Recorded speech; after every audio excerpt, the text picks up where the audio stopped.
لله نحمده ونستعينه ونستغفره ونؤمن به ونتوكل عليه ونعوذ بالله من شرور أنفسنا ومن سيئات أعمالنا من يهده الله فلا مضل له ومن يضلل فلا هادي له ونشهد أن لا إله إلا الله ونشهد أن محمدا عبده ورسوله أما بعد فقد قال الله تبارك وتعالى في القرآن المجيد والفرقان الحميد أعوذ بالله من الشيطان الرجيم بسم الله الرحمن الرحيم وقالوا ما هي إلا حياتنا الدنيا نموت ونحيا وما يهلكنا إلا الدهر صدق الله العظيم وقال النبي صلى الله عليه وسلم لا عدوى ولا طيرا ولا هامة ولا سفر في الإسلام أو كما قال النبي صلى الله عليه وسلم اللهم صل على سيدنا محمد وعلى آل سيدنا محمد وبارك وسلم اللهم صل على سيدنا محمد وعلى آل سيدنا محمد وبارك وسلم اللهم صل على سيدنا محمد وعلى آل سيدنا محمد وبارك وسلم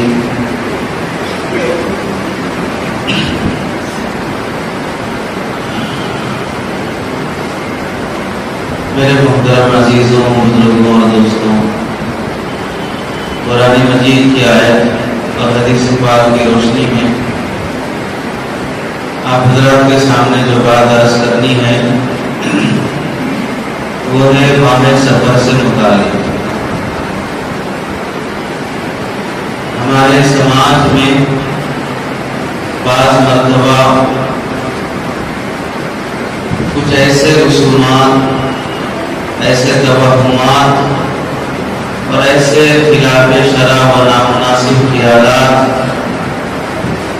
سماج میں پائے جاتے ہیں جس کی وجہ سے ان کا ایمان کمزور اور شیطانی طاقتوں کو قوت مل جاتی ہے۔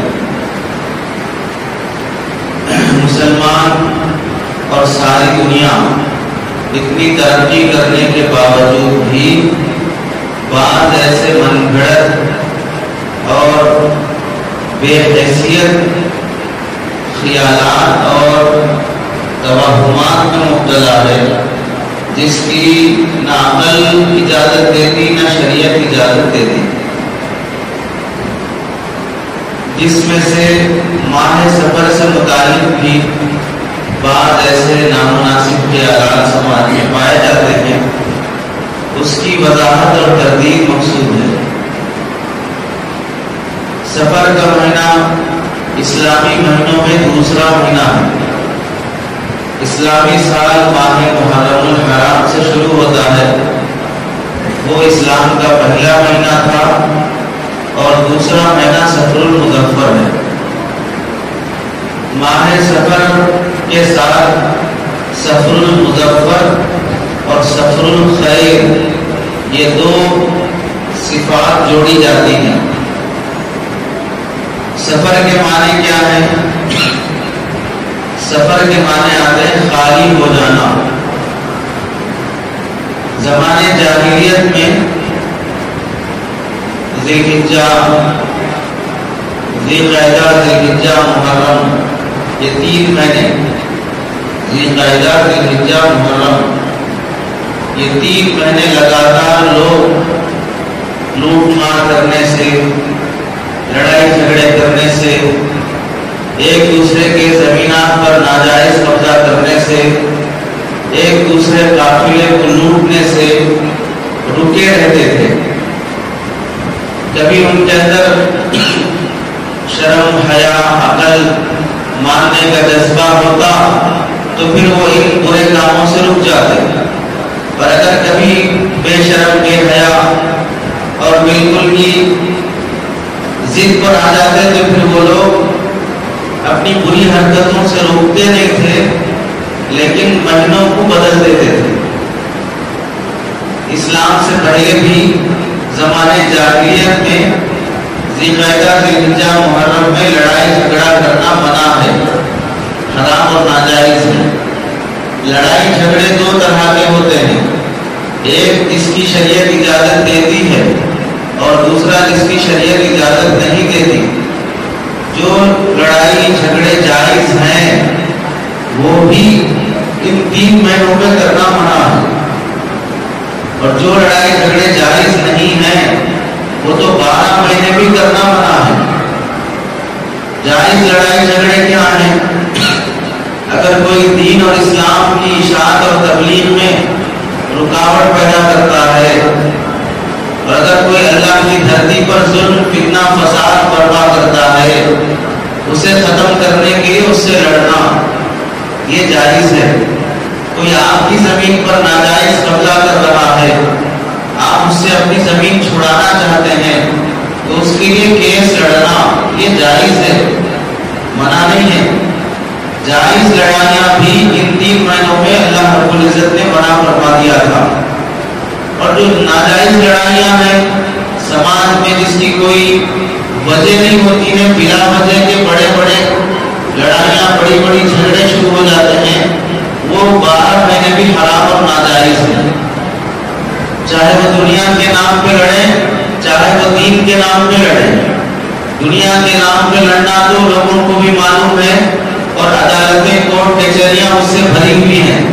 دین کے نام پہ لڑنا، مسجدوں میں کمیٹیوں کے جھگڑے، مسجدوں میں جماعتوں کے جھگڑے، مسجدوں میں فرقوں اور تنظیموں کے جھگڑے، اس کی وجہ سے ایک دوسرے کے دست و گریبان ہو جانا، ایک دوسرے کو مسجد سے نکال دینا، ایک دوسرے کے خلاف کیس کر لینا، لوگ اس کو بھی دین سمجھ کے کر رہے ہیں۔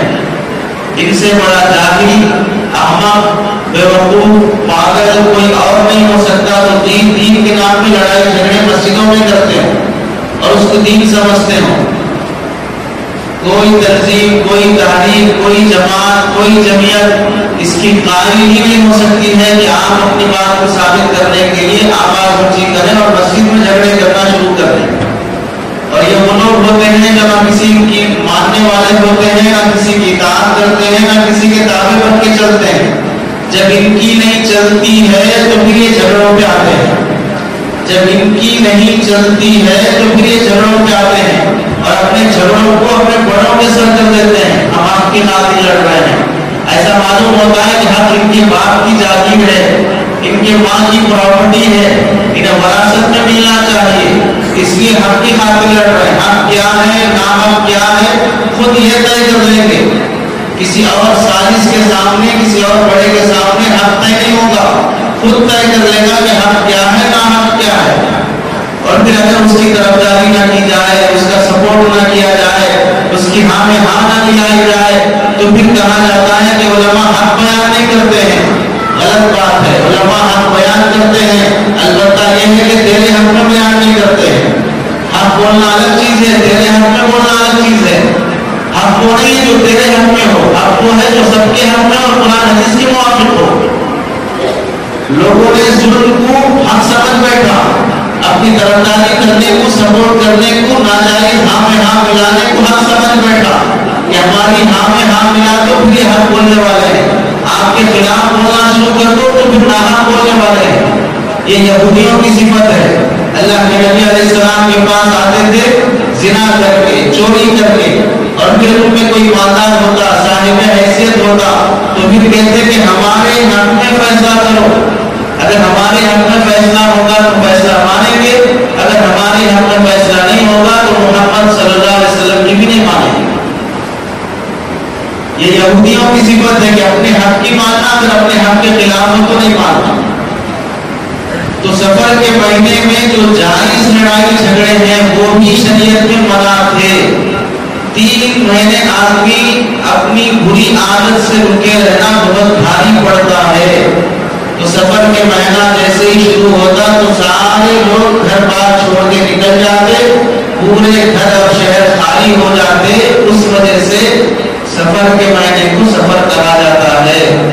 سفر کے معنی ہے خالی ہونا، پورا شہر خالی ہو گیا، لوگ کہاں چلے گئے؟ لڑنے چلے گئے۔ کہاں چلے گئے؟ ڈاکہ ڈالنے چلے گئے. کہاں چلے گئے؟ کمانے چلے گئے. اس لیے شہر خالی ہو گیا. سفر کے ساتھ سفر المظفر اور سفر الخیر جوڑا جاتا ہے. اس کی وجہ کیا ہے؟ زمانے جاہلیت سے ہی لوگ اس مہینے کو منحوس مہینہ سمجھتے تھے. اس مہینے میں ایسا خیال کیا جاتا تھا کہ بلائیں اور مصیبتیں اس مہینے میں نازل ہوتی ہیں. اس مہینے کے بارے میں ایسا سمجھا جاتا تھا کہ اس مہینے میں کوئی بھی خوشی کا اچھا کام کریں گے تو وہ کام کامیاب نہیں ہوگا, سکسیس نہیں ہوگا. اس واسطے کوئی خوشی کا اور اچھا کام اس مہینے میں نہیں کرنا چاہیے. ایسا زمانے جاہلیت میں لوگ سمجھتے تھے. سفر کے مہینے میں سفر کو سفر کہنے کی ایک وجہ یہ بھی لکھی گئی ہے. سفر کہتے ہیں پیٹ کے کیڑے کو, سفر کہتے ہیں پیٹ کی بیماری کو. وہ بیماری اور وہ پیٹ کا کیڑا اس مہینے میں زیادہ تکلیف دہ ہو جاتا تھا. وہ بیماری اس مہینے میں زیادہ بڑھ جاتی تھی. اس واسطے اس مہینے کا نام زمانے جاہلیت میں سفر رکھا گیا تھا. اہل اسلام نے اس کے ساتھ سفر المظفر جوڑا. کیوں جوڑا؟ اس واسطے کہ ان کے اس غلط عقیدے کو رد کرنے کے لیے کہ سفر کے مہینے میں کوئی بلا مصیبت نازل نہیں ہوتی. کوئی کام اس مہینے میں کرنا ناکامیابی کا ذریعہ اور سبب نہیں بنتا. لوگوں نے یہاں تک عقیدہ گڑھ لیا تھا کہ سفر کے مہینے میں 10,80,000 بلائیں نازل ہوتی ہیں. پورے سال میں 10,80,000 بلائیں نازل ہوتی ہیں. ان میں سے 9,80,000 بلائیں صرف سفر کے مہینے میں آتی ہیں. اور یہ بھی گھڑ کے رکھا تھا کہ سفر کے مہینے میں حضرت آدم علیہ السلام جو جنت میں جس پھل کے کھانے سے منع کیا گیا تھا وہ پھل حضرت آدم علیہ السلام کھا لیے تو سفر کا مہینہ تھا. نمرود نے حضرت ابراہیم کو آگ میں ڈالا تو سفر کا مہینہ تھا. حضرت ایوب علیہ السلام کو بیماری آئی تو سفر کا مہینہ تھا. حضرت زکریا, حضرت یحییٰ, حضرت جرجیس, ان دیگر انبیاء پر بلائیں مصیبتیں نازل ہوئی دشمنوں کی طرف سے, وہ سفر کا مہینہ تھا. حابیل اور قابیل کا واقعہ جب پیش آیا جس میں قابیل نے حابیل کو قتل کر دیا تو سفر کا مہینہ تھا. تو اپنے زمانے میں جو مصیبتیں انبیاء پر بھی نازل ہوئی اس کے متعلق لوگوں کا یہ عقیدہ تھا کہ وہ سفر کے مہینے میں نازل ہوئی. جبکہ شریعت اسلام اس کی تردید کرتی ہے کہ سفر کا مہینہ اللہ کے بنائے ہوئے 12 مہینوں میں سے مہینہ ہے. رمضان کا مہینہ جس طرح خیر و برکت والا ہے اس کا بنانے والا اللہ ہے. بقرعید ذی الحجہ کا مہینہ بنانے والا اللہ ہے. ایسے ہی سفر کے مہینے کا بنانے والا خالق بھی اللہ ہی ہے. اس مہینے میں کوئی بلا مصیبت نازل ہونے کا عقیدہ رکھنا اللہ رب العزت کی شان میں بے ادبی, گستاخی اور توہین کرنا ہے. حدیث میں اللہ رب العزت نے فرمایا, حدیث قدسی میں, یؤذینی ابن آدم, انسان مجھے تکلیف پہنچاتا ہے. یسب الدہر, وہ ٹائم کو برا بھلا کہتا ہے, مہینے کو دن کو برا بھلا کہتا ہے. یہ مہینہ اچھا نہیں, یہ مہینہ اچھا, یہ دن اچھا نہیں, یہ دن اچھا. یقلب اللیل والنہار, دن رات کا نظام میں چلا رہا ہوں. سفر کا مہینہ بھیجنے والے بھی اللہ ہے. اگر سفر کو برا کہتے ہو تو پھر اس بھیجنے والے کو بھی تم برا کہہ رہے ہو. اسی لیے اللہ رب العزت نے کسی وقت اور ٹائم کو برا بھلا کہنے سے منع فرمایا. حدیث پاک میں اللہ کے نبی علیہ السلام نے فرمایا, لا عدوى ولا طیرۃ ولا حامۃ ولا سفر. لا عدوى, ایک کی بیماری دوسرے کو لگ جانے کا عقیدہ رکھنا شریعت میں جائز نہیں ہے. بیماریاں ڈاکٹروں کے ریسرچ کے حساب سے ایسی ہوتی ہیں جو دوسرے کو لگتی ہیں اور ایسی بھی ہوتی ہیں جو دوسروں کو نہیں لگتی. لیکن عقیدہ رکھنا کہ بیماری بیمار کے ساتھ رہنے سے لگ جائے گی, یہ سمجھنا غلط بات ہے. بیماری اگر لگتی بھی ہے تو وہ اللہ کے فیصلے سے لگتی ہے، ساتھ رہنے سے نہیں لگتی، ورنہ پھر پیشنٹ کا علاج کرنے والا ڈاکٹر سب سے پہلے مرے گا، سب سے پہلے اس کو لگنا چاہیے، اس کو کیوں نہیں لگ رہی ہے؟ صرف آپ تھوڑی دیر کے لیے آدھے گھنٹے کے لیے اس سے مل کے ملاقات کر کے آ گئے اور آپ یہ سمجھ رہے ہیں کہ اس کے پاس جانے سے بیماری آ گئی، 24 گھنٹے وہ گھر میں رہ رہا ہے، اس کی بیوی بچے اس کی خدمت کر رہے ہیں، اس کو بیماری نہیں لگ رہی ہے، اور آپ آدھے گھنٹے کے لیے جا کے آ گئے آپ کو بیماری لگ گئی۔ تو اس طرح کا عقیدہ رکھنے کی شریعت کی اجازت نہیں ہے۔ اس کا یہ مطلب بھی نہیں ہے کہ آدمی بے احتیاطی کرے، آدمی اسباب کے درجے میں پرہیز نہ کرے۔ جس بیماری کے بارے میں بعض ڈاکٹر کہتے ہیں کہ یہ بیماری میں پیشنٹ کو تھوڑا دوسروں سے دور رکھو، تو سبب کے درجے میں دور رکھنا چاہیے، وہاں پر یہ نہیں کہا جائے گا نہیں ایسی بیماری نہیں لگتی، فلاں نہیں لگتی۔ آپ عقیدہ تو یہی رکھو کہ بیماریاں شفا سب اللہ کی طرف سے آتی ہیں، سبب کے درجے میں آپ اس سے دوری رکھنا ہے اور جس سے قربت رکھنا ہے وہ اسباب کے درجے میں اختیار کرتے رہو۔ اور دوسری بات یہ بھی ہے کہ بعض لوگوں کا عقیدہ کمزور ہوتا ہے، وہ جلدی متاثر ہو جاتے ہیں، ایسے لوگوں کے لیے ہدایت ہے کہ آپ دوری رہو، اور جس کا عقیدہ اور یقین ایمان مضبوط ہے وہ اگر بیماروں کے درمیان بھی رہتا ہے تو بھی اسے کوئی نقصان نہیں ہوتا۔ ہر آدمی کے ایمان کی کمزوری اور ایمان کی مضبوطی پر یہ بات موقوف ہے۔ ایسے آپ نے فرمایا لا تیرہ بدفانی لینا، تیرہ کا ترجمہ آتا ہے زمانے جاہلیت میں لوگ سفر کرنا چاہتے، بزنس کرنا چاہتے، بزنس اوپن کرنا چاہتے، مکان بنانا چاہتے، کوئی بھی اچھا اور نیا کام کرنا چاہتے، پرندے کو پکڑ کے اڑاتے، دائیں طرف جاتا تو سمجھتے کہ اچھا ہے، بائیں طرف جاتا تو سمجھتے برا ہے، اگر سیدھے اڑ جاتا تو پھر کچھ بھی رزلٹ نہیں، پھر پکڑ کے پھر اڑاتے۔ جیسے گیم اسٹارٹ ہونے سے پہلے ٹاس اڑاتے ہیں، اگر ادھر نکلا تو فلاں گیم بیٹنگ کرے گا، اگر یہ نکلا تو فلاں بیٹنگ کرے گا، اگر ٹاس بالکل سیدھے ہو گیا تو کچھ بھی نہیں، پھر دوبارہ ٹاس اڑاؤ۔ ویسے ہی پرندوں کا اڑانے کا یہ عقیدہ رکھا تھا کہ پرندہ ادھر اڑا تو صحیح ہے، ادھر اڑا تو غلط ہے۔ اتنی بیوقوفی اور کمعقلی ہے کہ پرندے کو کیا معلوم کہ کون کس نیت سے اڑا رہا ہے، اسے کیا معلوم کہ مجھے ادھر اڑنا چاہیے یا ادھر اڑنا چاہیے، میرے کدھر اڑنے سے یہ کدھر اڑے گا، اس کو کیا معلوم ہے پرندے کو۔ اتنی حماقت تھی کہ وہ اپنے کاموں کے فیصلے پرندوں میں موقوف رکھتے تھے۔ اللہ کے نبی علیہ السلام نے فرمایا یہ غلط بات ہے، اس کی شریعت میں کوئی حیثیت نہیں ہے۔ ایسے ہی ولا حامدہ، حامدہ کا ترجمہ آتا ہے الو۔ لوگوں کا عقیدہ تھا کہ لوگ مر جانے کے بعد اگر وہ ظلم سے مر گئے، ناحق طریقے سے مر گئے تو ان کی روح الو کی جسم میں آ جاتی ہے، اور وہ الو جس گھر پہ بیٹھتا ہے وہ گھر برباد ہو جاتا ہے۔ اب ہمارے زمانے میں اگرچہ کہ یہ عقیدہ بدل گیا ہے، کیسے بدل گیا؟ بعض علاقوں میں الو کو بہت منحوس پرندہ سمجھتے ہیں، جیسے کہ ان ملکوں میں، ایشیا میں اگر الو کو دیکھیے تو ڈر جاتے ہیں۔ الو کسی گھر پہ بیٹھا تو سمجھتے ہیں کہ وہ گھر برباد ہو جائے گا، حالانکہ الو بھی عام پرندوں میں سے پرندہ ہے۔ سانپ زہریلا جانور ہے، بچھو زہریلا جانور ہے، ایسے الو بھی ایک پرندہ ہے۔ اس کے بارے میں یہ عقیدہ رکھنا کہ وہ جس گھر پہ بیٹھے گا وہ گھر برباد ہو جائے گا، بالکل من گھڑت بات ہے، بلکہ الو بیٹھتا ہی ایسے گھروں پہ جو پہلے سے برباد ہو چکے رہتے ہیں۔ اس کے بیٹھنے سے گھر برباد نہیں ہوتا، جو گھر پہلے سے برباد ہو چکے ہوتے ہیں ان گھروں پہ وہ بیٹھتا ہے۔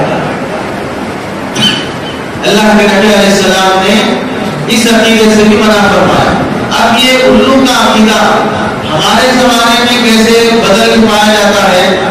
اگر کوئی کسی گھر میں کرائے سے رہتے تھے یا کسی گھر میں ان کا ذاتی مکان تھا وہاں رہتے تھے، اس گھر میں کوئی لڑکی یا کوئی شخص اپنے آپ کو جلا کے مر گیا، پھانسی لے کے مر گیا، زہر کھا کے مر گیا، تو پھر جب وہ گھر میں کسی کا جنازہ سوسائڈ کر لینے سے ہو جاتا ہے تو اب سماج میں ایسا مشہور ہو جاتا ہے کہ اس گھر میں کوئی اب کرائے سے نہیں رہنا، وہ گھر ہم کو جم کے نہیں آیا، وہ گھر فلاں کو سیٹ نہیں ہوا، وہاں جو بھی کرائے سے رہے ہیں کوئی نہ کوئی وہاں پر انتقال ہوا ہے، یہ گھر میں آنے کے بعد سے کوئی کام نہیں بن رہا ہے، یہ گھر میں آنے کے بعد سے بیٹی کا رشتہ نہیں ہو رہا ہے، یہ گھر میں آنے کے بعد سے بچے نہیں ہو رہے ہیں، یہ گھر میں آنے کے بعد سے کوئی بزنس کامیاب نہیں ہو رہا ہے، تو وہ گھر میں کیوں فلاں اس طرح مر گئے ہیں، ان کی روحانیاں یا ان کی روحیں یہاں پر بھٹک رہی ہیں۔ مرنے کے بعد اور دوسرے ٹائپ سے لوگ سمجھتے ہیں کہ اگر کوئی ایکسیڈنٹ سے مر گیا، اوپر سے کود کے مر گیا تو اس کی روح فلاں کے جسم میں آتی ہے اور وہ فلاں کو پریشان کرتی ہے اور وہ کسی کے جسم میں آ کے بولتی بات کرتی ہے اور وہ مطالبہ کرتی ہے کہ اگر میں اس کے جسم میں سے جانا ہے تو فلاں بکرا لے جا کے فلاں جگہ پہ کاٹو، فلاں کالی مرغی لے جا کے کاٹو، فلاں چیز لا کے کھلاؤ، فلاں منت قرآن پوری کرو، تو پھر یہ روح اس کے جسم میں سے جائے۔ یہ سب پاگل پنے کی بات ہے، اس کی کوئی حیثیت نہیں ہے۔ جو انسان مر گیا اچھا ہے تو اس کی روح علیین میں جائے گی، برا ہے تو اس کی روح سجین میں جائے گی۔ سجین 7 سمندروں کے نیچے جہنم کا گڑھا، علیین 7 آسمانوں کے اوپر جہاں نیک لوگوں کی روحیں رکھی جاتی ہیں۔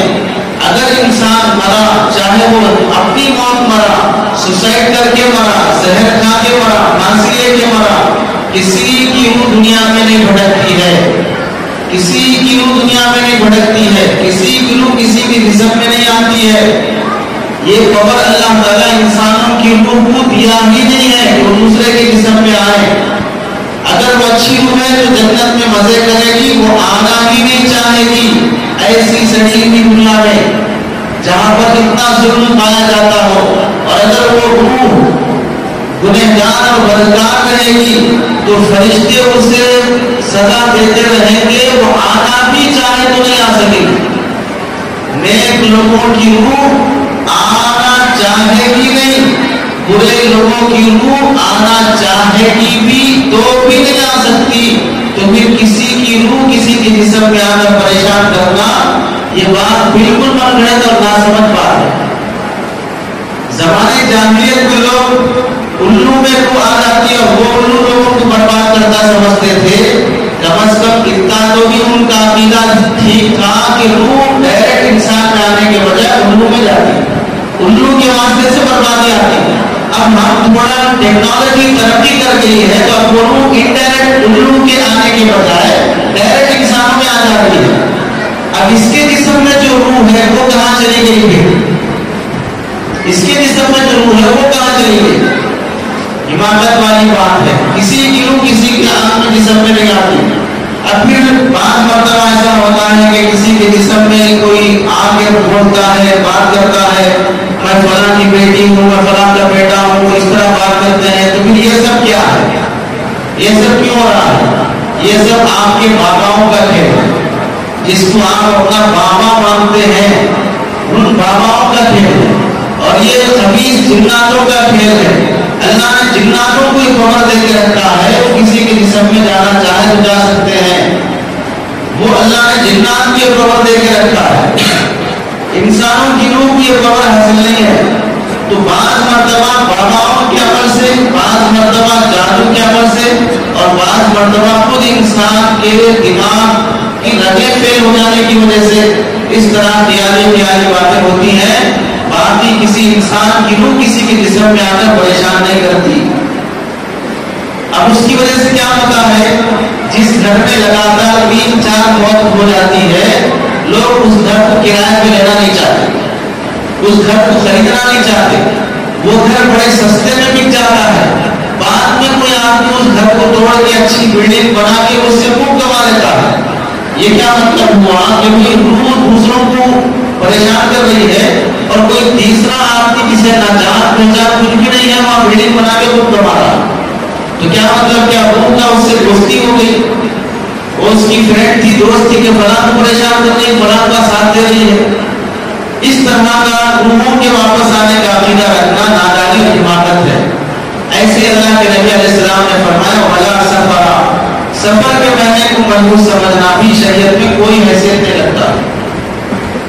سفر کے مہینے کو منحوس کیسے سمجھتے ہیں؟ منحوس سمجھنے کا جو عقیدہ ہے یہ صرف اس امت میں پایا نہیں جا رہا. حضرت صالح علیہ السلام کی قوم، حضرت موسیٰ علیہ السلام کی قوم، حضرت یوشع اور دیگر انبیاء، حضرت سمود کی قوم سمود وغیرہ، یہ سب لوگ اپنے اپنے زمانے میں اپنے نبیوں کو منحوس سمجھ رہے تھے.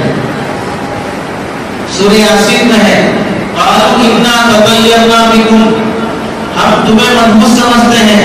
لئن لم تنتهوا لنرجمنکم وليمسنکم منا عذاب الیم، اگر تم اپنی یہ دعوت اسلام کی طرف بلانا بند نہیں کرے تو ہم تم کو پتھر سے مار مار کے ختم کر دیں گے اور ہماری طرف سے تمہیں سخت عذاب دیا جائے گا.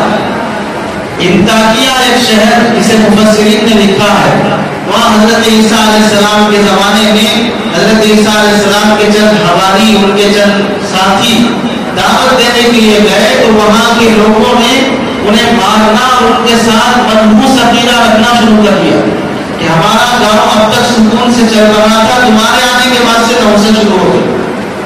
موسیٰ علیہ السلام کے بارے میں لکھا ہے کہ ان کی قوم ان سے کہتی تھی ان تصبهم سیئۃ یطیروا بموسیٰ ومن معہ، اگر انہیں کوئی مصیبت پریشانی آتی، حالات آ جاتے تو یطیروا بموسیٰ ومن معہ، حضرت موسیٰ اور حضرت موسیٰ کی قوم کی طرف منسوب کر دیتے. احسانی آ گئی کس کی نحوست سے؟ نعوذ باللہ موسیٰ کی نحوست سے. بارش نہیں برس رہا ہے کس کی نحوست سے؟ نعوذ باللہ موسیٰ کی نحوست سے. اس طرح نبیوں کے ساتھ نعوذ باللہ نحوست کا عقیدہ رکھتے تھے. قوم سمود پر اللہ تعالیٰ نے جب عذاب نازل فرمایا فسخرها علیہم 7 لیال و 8 ایام، اللہ تعالیٰ نے 7 راتیں اور 8 دن تک اس قوم کو عذاب میں مبتلا رکھا. کسی قوم کو عذاب آ جانا بھی نحوست کی بات نہیں ہے. عذاب آ جانے سے وہ دن منحوس نہیں ہو جاتا ہے. عذاب آنے کی وجہ ان کی بدعمالیاں، یہ بدعملی نحوست کی چیز ہے. جس دن تمہاری فجر کی نماز چھوٹ جائے وہ دن تمہارا منحوس ہے. جس دن تم جھوٹ بول کر کما لو وہ دن تمہارا منحوس ہے. جس دن تم کسی کے حق میں جھوٹی گواہی دے کر کچھ پیسہ رشوت کما لو وہ دن تمہارا منحوس ہے. جس دن تم ناجائز قبضے کر لیتے ہو، جھوٹے مقدمے اور کیس لڑتے ہو، جس دن تم کسی پر ظلم کرتے ہو، جس دن تم کسی کے ساتھ زنا بدکاری کرتے ہو، جس دن تم سود اور رشوت کھاتے ہو، جس دن تم مٹی کا کاروبار کرتے ہو، یہ دن تمہارے منحوس ہوتے ہیں تمہاری بدعملی کی وجہ سے. ورنہ اللہ کا بنایا ہوا نظام، سورج چاند ستارے دن رات میں کوئی نحوست نہیں ہے. جب سے دنیا بنی تب سے لے کر اب تک کی 12 مہینے ہیں، مہینے کے 30-29 دن ہیں، ہفتے کے 7 دن ہیں، دن کے 14-24 گھنٹے ہیں. یہ سب نظام اللہ کا بنایا ہوا ہے. ان میں سے کوئی لمحہ کوئی سیکنڈ منحوس ہو نہیں سکتا. اگر نحوست ہے تو انسان کی بدعملی میں نحوست ہے.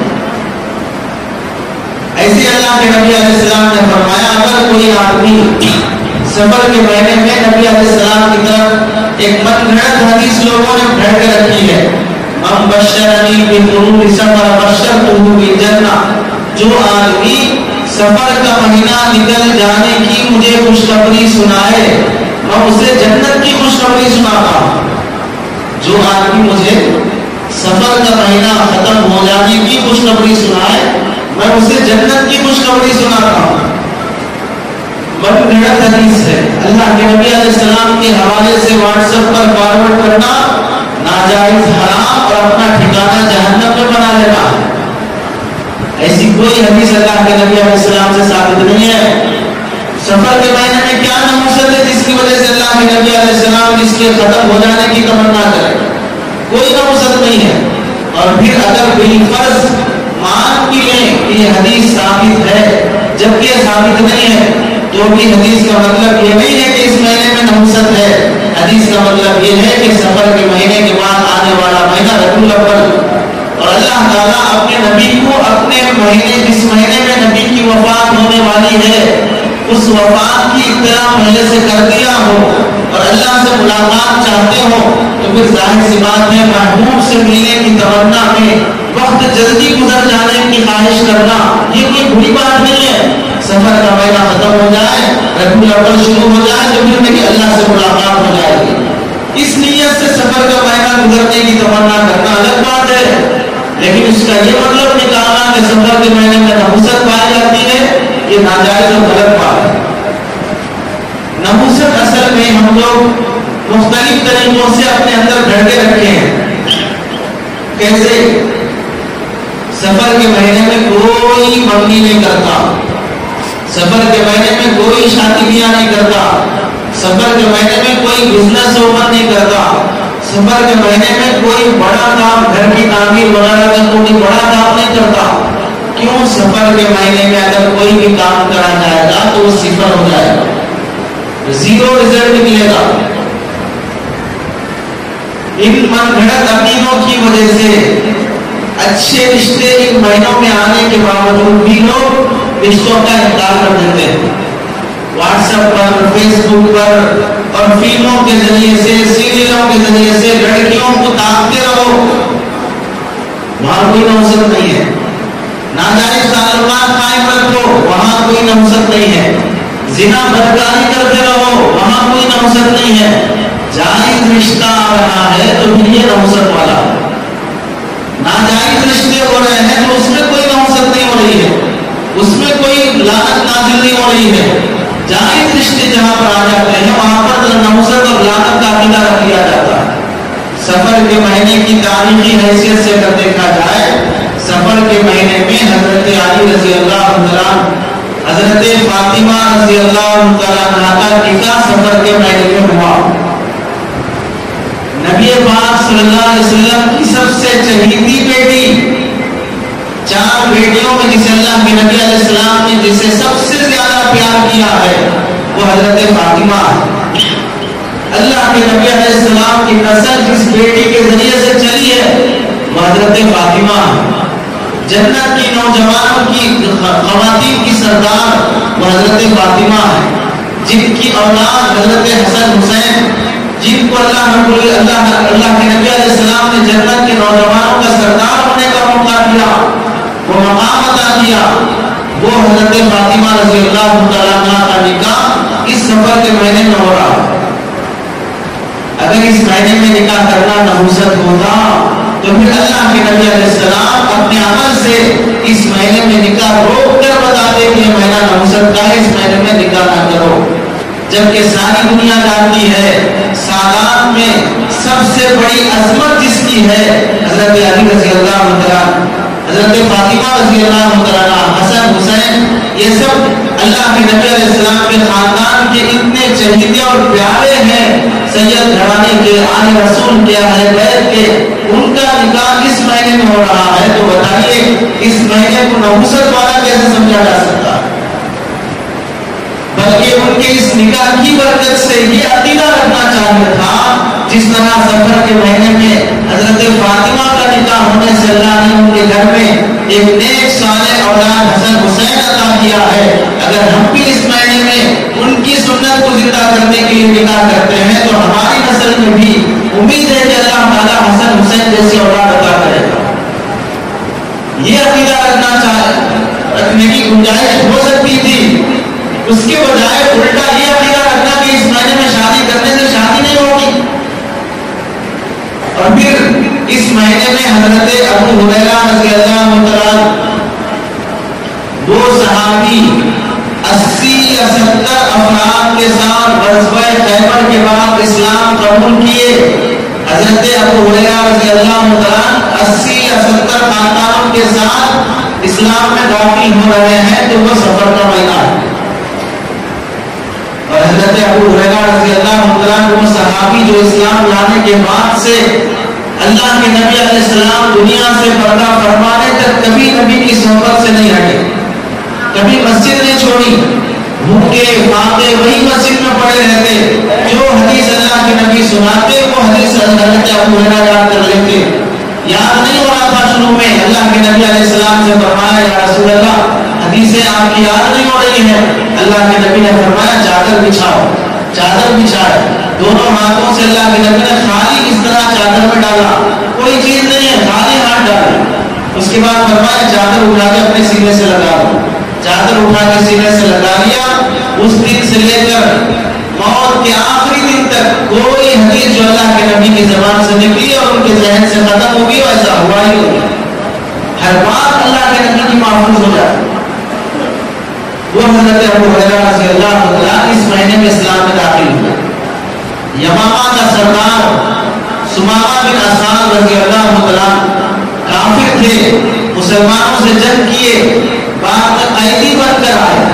آنے کے بعد اللہ کے نبی علیہ السلام نے انہیں ستون سے باندھ دیا، مسجد نبوی کے ستون سے بندے رہتے، کھانے کا ٹائم آتا تو چھوڑ دیتے، واش روم جانا ہے چھوڑ دیتے۔ اللہ کے نبی جب بھی نماز کے لیے آتے، سمامہ ستون سے بندے ہوئے ہیں، پوچھتے خیریت سے ہو، کیسے ہو؟ تو وہ کہتے اگر آپ مجھے قتل کریں گے تو یہ مجرم کو قتل کریں گے، اگر آپ مجھے معاف کریں گے تو میں آپ کا احسان مند رہوں گا۔ 3 دن تک حضرت سمامہ مسجد نبوی کے ستون سے بندے رہے، 3 دن تک ان کے کھانے کا انتظام، انہیں چھوڑا جاتا، واش روم جا کے آتے پھر بندے جاتے۔ 3 دن کے بعد اللہ کے نبی علیہ السلام نے چھوڑ دیا۔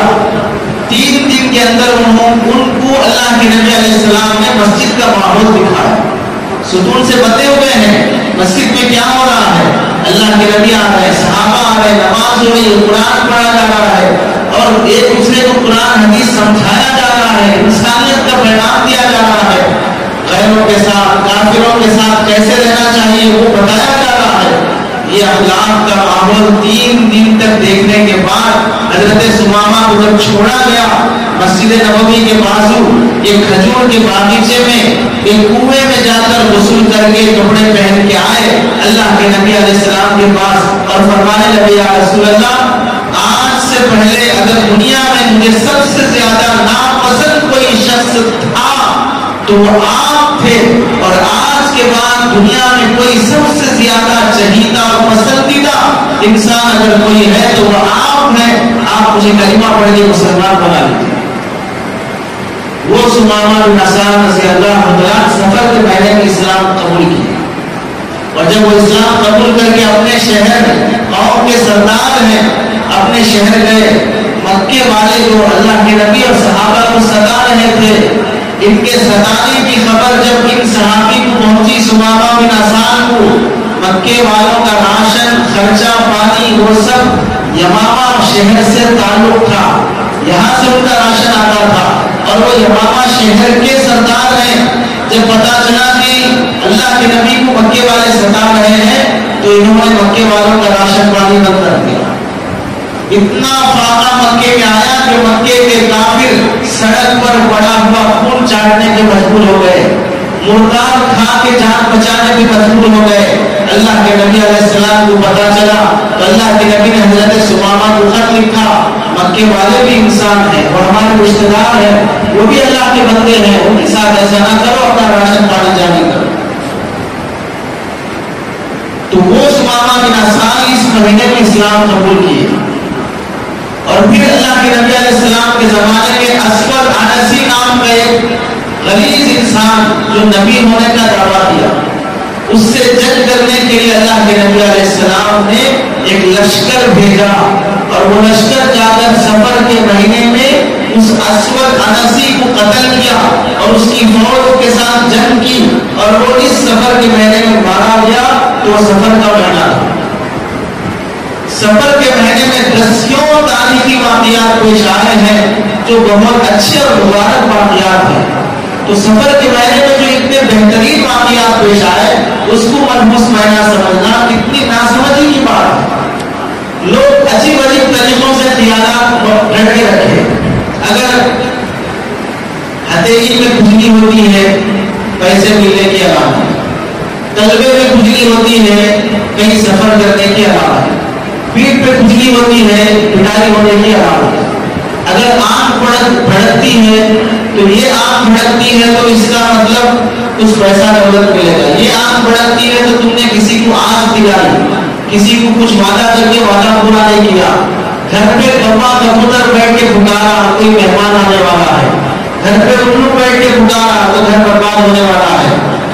ہی عصر اور مغرب کے درمیان میں کھانا نہیں کھانا، یہ وقت مردے کھانے کا وقت ہے. پورے رمضان میں کیا وہ کس وقت افطار کر رہے تھے؟ وہی مغرب کے وقت کھا رہے تھے. تو اس وقت مردے نہیں کھا رہے تھے، یہ مردے کھا رہے تھے اس وقت. تو اس وقت تو کھانا پتا چلے گا افطار کے وقت، اور وہ افطار کے وقت بھی ایسا کھانا کہ مردے بھی شرما جائیں گے. ایسا تو ہم بھی نہیں کھاتے، ٹوٹ پڑ کے کھا رہے ہوں، یہ بھی اٹھا کے کھا رہے وہ بھی اٹھا کے کھا رہے ہوں. تو سارا شام تو عصر مغرب کے درمیان کھانا نہیں کھانا اور رمضان میں کھانا. دوپہر کے وقت کہیں نہیں جانا، چھت کے اوپر رات کی فلاں ٹائم پہ چھت پہ نہیں جانا، فلاں جھاڑ کے پاس نہیں جانا. یہ سب عقیدے ایسے گھڑ کے رکھے ہیں. اگر کوئی آدمی اپنے ہاتھ میں ڈوری باندھ لیتا ہے، پیر میں ڈوری باندھ لیتا ہے، کوئی کڑا پہن لیتا ہے، کوئی بیدل چوپٹی پہنتا ہے کہ اس سے جادو نہیں ہوگا.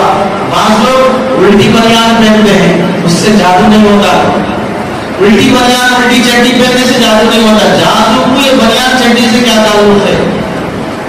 عجیب عجیب عقیدے ایسے گھڑ کے رکھے ہیں کہ اس کا کوئی نہ سر ہے یا کوئی پیر ہے. اس سے کیا تعلق ہے؟ شادی کے ایک موقع پر بھی شادی ہونے کے بعد پہلا چاند یا محرم کا سفر کا پہلا مہینہ دلہن وہاں نہیں وہاں رات گزارنا، یہ چاند یہاں نہیں دیکھنا وہاں دیکھنا، اس لیے دلہن وہاں دے دو یا فلاں بھی یہاں بلا دو. اس طرح کے عقیدے جو سماج میں پائے جاتے ہیں، شریعت میں اس کی کوئی حیثیت نہیں. واسطو کا عقیدہ، گھر بناتے ہیں تو دہلیز کدھر ہونا، دہلیز کدھر رکھی جائے. سورج جدھر سے نکل رہا ہو ادھر دہلیز ہوگی تو ہمارے گھر میں برکت ہوگی. چڑھتے سورج کی روشنی پڑے اور اگر سورج ادھر غروب ہو رہا ہے ادھر کی روشنی پڑے تو ہمارے گھر میں بے برکتی آ جائے. واسطو کا عقیدہ رکھ کر گھر بناتے ہیں، یہ ناجائز عقیدہ ہے، یہ کافروں کا عقیدہ ہے. اس کی شریعت کی اجازت نہیں ہے. شادی کے موقع پر لڑکا لڑکی کا رشتہ ہونا ہے تو وہ لڑکا لڑکی کا رشتہ جمے گا یا نہیں جمے گا؟ لڑکی کا نام، لڑکی کے باپ کا نام، ماں کا نام، لڑکا لڑکی کے ماں باپ کا نام لے جا کے بابا کے پاس دیں گے اور بابا سے کہیں گے ستارہ دیکھ کے بتائیے ان کا رشتہ جڑے گا نہیں جڑے گا.